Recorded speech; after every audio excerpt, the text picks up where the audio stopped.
የኔታ ቤት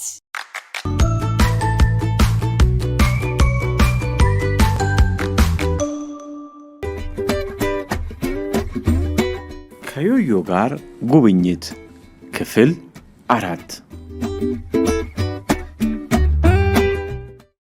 ዮዮ በቤልጅየም ብራስልስ በትንሿ አውሮፓ መንደር በመገኘት ጉብኝቱን ቀጥሏል።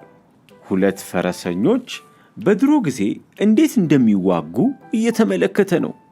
ንጉሱ እንዲሁም የሀገሩ ሕዝብ ቆሞ በፈረስ ላይ ቁጭ ያሉት ሰዎች ጦርነት ሲገጥሙ ሲዋጉ ይመለከቱ ነበር። በዛ ጊዜ እንደ ስፖርት ውድድር ይታይ ነበር።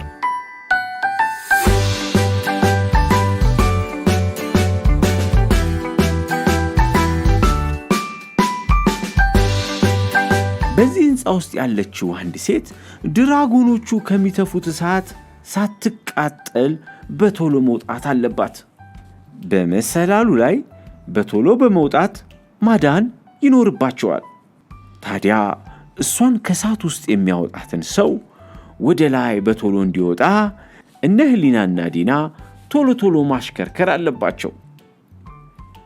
ዮዮ በቶሎ እንዲያሽከረክሩ እያገዛቸው ነው።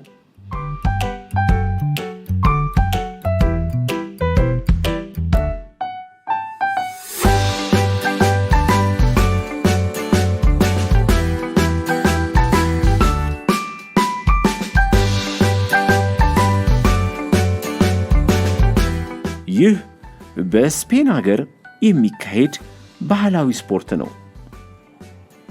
የስፔን ዋና ከተማ ማድሪድ ይባላል። ጨርቅ እያውለበለቡ ጎሹ በቀንድ እንዳይወጋቸው ማምለጥ ይኖርባቸዋል።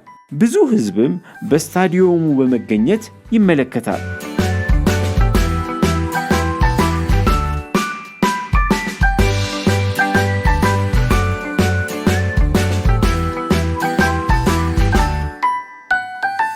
ይህ ውብ ህንፃም የሚገኘው በስፔን ሀገር ውስጥ ነው አለ ዮዮ። በውስጡ ወደ 35,000 የሚጠጉ መጻሕፍት ይኖራሉ።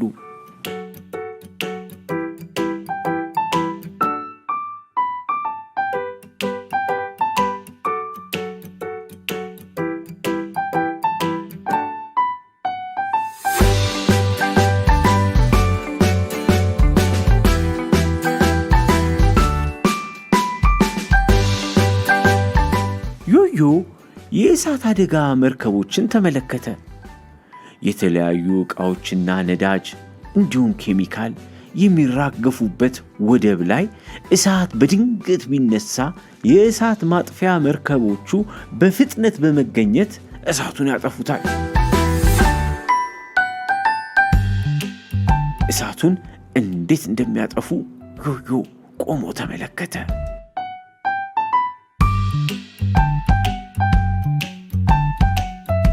ይሄ ደግሞ በባርሴሎና ከተማ የሚገኝ ትልቅ ካቴድራል ነው። ባርሴሎና የሚገኘው በስፔን ሀገር ነው።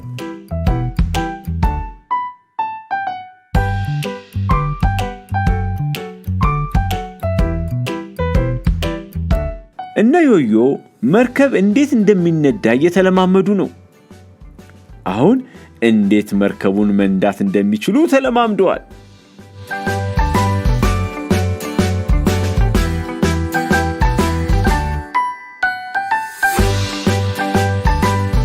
ዮዮ በመቀጠል የሚጎበኘው ሀገር ጣሊያን ይባላል።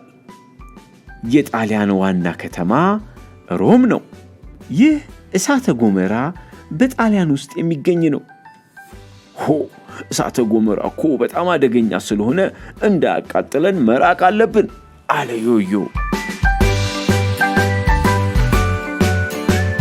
ይህኛው ህንፃ በጣሊያን ውስጥ የሚገኝ ነው። ብዙ ሰዎች ወደዚህ ህንፃ ይቀርቡና ሳንቲም ወደ ህንፃው ይወረውራሉ። በአመት ውስጥ ታዲያ ልጆች ተጠራቅሞ በጣም ብዙ ብር ስለሚሆን ለበጎ አድራጊ ድርጅቶች ተሰብስቦ ይሰጣል። ጥሩ ስራ ነው አለ ዮዮ። ዮዮ በጣሊያን የሚገኙ ህንፃዎችን ወዷቸዋል። የተጣመመው ደግሞ ማማ የሚመስል የሙዝ ቅርጽ የያዘው ምን አይነት ህንጻ ነው? ለምን ተጣመመ? ሲል ዮዮ አሰበ። በድሮ ጊዜ ሲገነቡት ግንባታው ሳያልቅ በአንድ ጊዜ ወደ መሬት ውስጥ 50 ሴንቲሜትር የሚያህል ስምጥ ብሎ ተጣመመ። በዛው እንደተጣመመ ገንብተው ጨረሱ። ይገርማል አለ ዮዮ።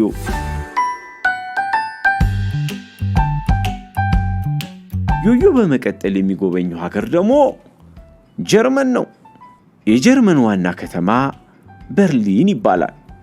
ጀርመን ምዕራብና ምስራቅ በመባል ለሁለት የተከፈለች ሀገር ነበረች። ለሁለት የከፈላቸውን ግንብ በማፍረስ አንድ ሀገር በመሆን ተዋህደዋል። አዎ መፋቀር ደስ ይላል አለ ዮዮ። ከመለያየት አንድ ላይ መኖር፣ በፍቅርና በሰላም መኖር እንዴት ደስ ይላል። አሁን የምዕራብና የምስራቅ ጀርመን የሚባል የለም፣ አንድ ጀርመን ሆነዋል።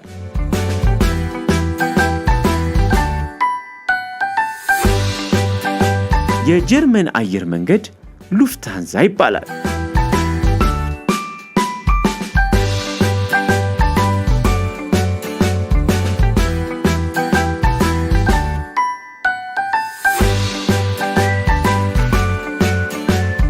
ዮዮ በበርሊን ግንብ ቁጭ ብሏል። አዎ ሀገሮች አብረው በሰላምና በፍቅር ሲኖሩ ደስ ይላል።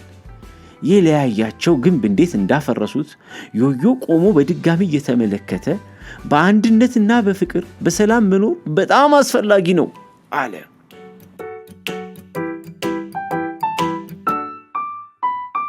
ተመልክቶ አዘነ።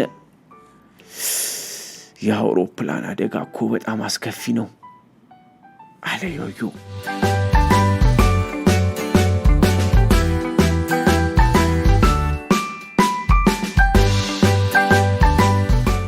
ዮዮ የጀርመንን ከተሞች እየተዟዟረ ተመልክቶ በጀርመን ሀገር ብዙ መኪናዎች እንደሚመረቱ አውቆ ጉብኝቱን ቀጠለ። አዎ በጀርመን ሀገር ብዙ አይነት መኪናዎች ይመረታሉ። ለምሳሌ ማርቼዲስ፣ BMW፣ እነዚህ ሁሉ የሚመረቱት በጀርመን ነው አለ ዮዮ።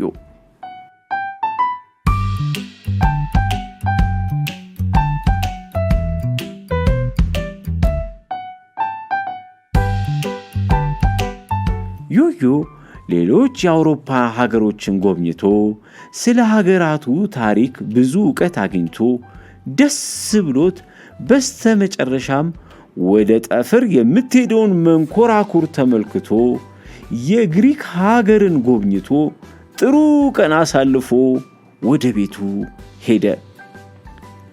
ስላስጎበኘህን እናመሰግናለን ዮዮ፣ እናመሰግናለን።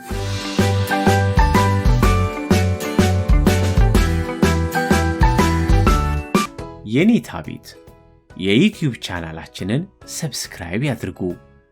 አዳዲስ ቪዲዮዎች እንዲደርሱ የደውል ምልክቱን ይጫኑ። ቪዲዮዎቻችንን አይተው ከወደዷቸው ላይክ ያድርጉ።